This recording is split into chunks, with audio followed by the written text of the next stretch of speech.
पिछले 20 दिन के अंदर इजरायली आर्मी और एयरफोर्स हिजबुल्लाह के 11,000 अड्डे बर्बाद कर चुका है, तबाह कर चुका है। सोचिए जरा कितने 11,000 अड्डे वो बर्बाद हो चुके हैं। हिजबुल्लाह की पूरी टॉप लीडरशिप को साफ कर चुका है। अब वो टॉप लीडरशिप कौन है वो आपके सामने है। सबसे पहले बात करें इब्राहिम अकील, जो कि रादवान फोर्स का चीफ है, वो मारा जा चुका है।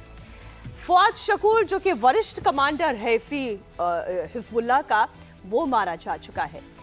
अली कराकी, साउथ फ्रंट का कमांडर, वो मारा जा चुका है। हाशिम सैफुद्दीन, जो कि नया चीफ है, इजराइल ये दावा कर रहा है कि जो लेटेस्ट अटैक था उसमें वो भी मारा जा चुका है। विसम अल-काविल, रादवान फोर्स का कमांडर। तालिब शमी की बात करें, वो मारा जा चुका है। नासिर यूनिट का कमांडर मोहम्मद नासिर, अजीज यूनिट का कमांडर मारा जा चुका है। अबव ऑल हसन नसरुल्लाह, जो कि इस पूरे संगठन का मुखिया था, उसे ढेर कर दिया, जिसके बाद ईरान में खुतबे पढ़े गए और इजराइल से बदला लेने की बात कही गई।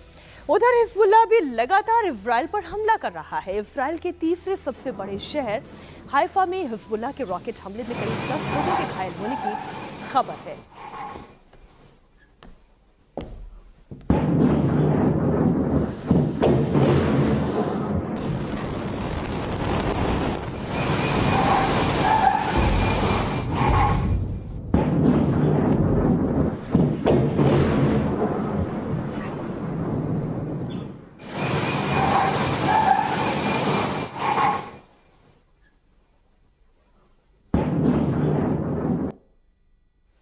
हिजबुल्लाह ने कहा कि उसने हाइफा के दक्षिणी इलाके में एक सैन्य अड्डे को मिसाइलों के जरिए निशाना बनाया है। कुछ तस्वीरें हाइफा से।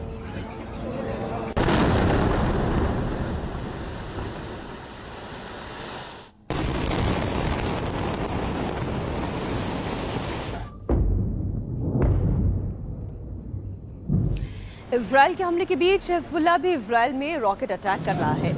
ये तस्वीरें हिजबुल्लाह के इजराइल पर रॉकेट हमले की है। हिजबुल्लाह इजराइल के नॉर्दर्न इलाके में रॉकेट दाग रहा है।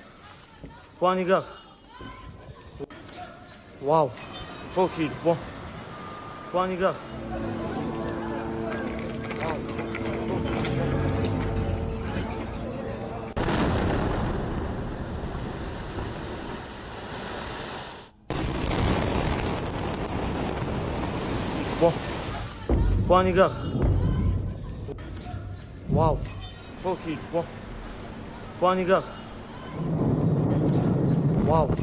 Okay. Wow. Wow. Okay. Wow. Okay.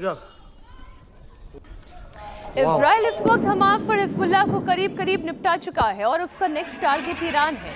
और उसके पीछे दो वजह है।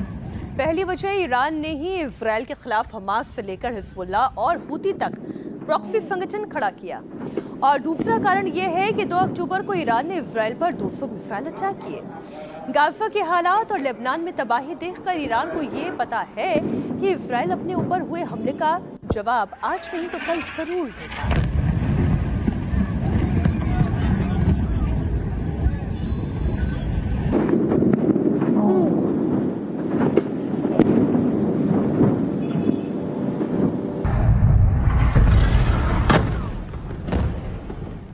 इस बीच ईरान के लिए नई टेंशन शुरू हो गई है। ईरानी कुड्स फोर्स के ब्रिगेडियर जनरल इस्माइल कानी के लापता होने की खबर आ रही है। उन्हें आखिरी बार हिजबुल्लाह के तेहरान ऑफिस में ही देखा गया था। बताया जा रहा है कि बीते दिनों बेरूत में इजराइल की एयर स्ट्राइक के बाद से उनका पता नहीं मिल रहा है। इस्माइल कानी को ईरान के सुप्रीम लीडर अयातुल्लाह खामेनेई का राइट हैंड माना जाता है। एयर स्ट्राइक में ईरान के सबसे ताकतवर नेता रहे कासिम सुलेमानी की मौत के बाद इस्माइल कानी ने उनकी जगह ली थी। कुड्स फोर्स के कमांडर इस्माइल कानी ही इलाके में ईरान के सभी प्रॉक्सी संगठनों को कंट्रोल करते हैं। इस्माइल कानी जिंदा है या मारे जा चुके हैं, किसी को इस बारे में कोई जानकारी नहीं है, क्योंकि किसी का संपर्क अब तक इस्माइल कानी से नहीं हो पा रहा है। ईरान के मिसाइल अटैक के बाद इजराइल बदला लेने के लिए आमादा है और वो उसकी तैयारी में जुटा हुआ है। पूरी दुनिया की नजर इस वक्त बेंजामिन नेतन्याहू पर ही है। नेतन्याहू का अगला कदम क्या होगा? हमले का बदला किस तरीके से लिया जाएगा? सब इजराइल की तरफ टकटकी लगाकर देख रहे हैं। अगर इजराइल बदला लेता है तो ईरान में उसके टारगेट क्या क्या होंगे, उसकी डिटेल अब आपको देती हूं। इजराइल सबसे पहले तो ईरान के परमाणु ठिकानों पर बम बरसा सकता है। कहां कहां पर? वो परमाणु जितने ठिकाने हैं ईरान के, वहां पर बम बरसा सकता है। इसके बाद इजराइल के निशाने पर ईरान के यूरेनियम की खाने हैं। साथ ही इजराइल ईरान के रिसर्च रिएक्टर और सैन्य ठिकानों को भी तबाह करने का प्लान बना सकता है। इजराइल ने अगर ईरान पर हमला बोला तो खाक द्वीप पर तेल डिपो उसके मेन टारगेट में से एक होंगे, जहां से 95% तेल ईरान एक्सपोर्ट करता है। इससे पहले भी हूती विद्रोहियों की कमर तोड़ने के लिए इजराइल ने यमन में तेल डिपो को निशाना बनाया था, लेकिन ईरान भी इजराइल को भयानक जवाबी एक्शन देने की वार्निंग कर चुका है। ईरान ये कह चुका है कि अगर इजराइल ने कोई भी गलती की तो उसे इस बार बहुत बड़ा खामियाजा भुगतना पड़ेगा। इजराइल के हमले का ईरान किस तरह जवाब देगा, अब वो आपको बताती हूँ। सबसे पहले इजराइल की कमर तोड़ने के लिए ईरान इजराइल के एयरबेस को निशाना बनाएगा। ईरान के निशाने पर सबसे पहले नेवातिम, तेलनॉफ और हिजरिम और हज़ोर एयरबेस होंगे। हाफिया के नेवल और कार्गो पोर्ट को भी ईरान निशाना बना सकता है। और अगर इजराइल ने ईरान के न्यूक्लियर ठिकानों को निशाना बनाया तो ईरान भी इजराइल के डिमाना न्यूक्लियर सेंटर पर हमला बोल सकता है।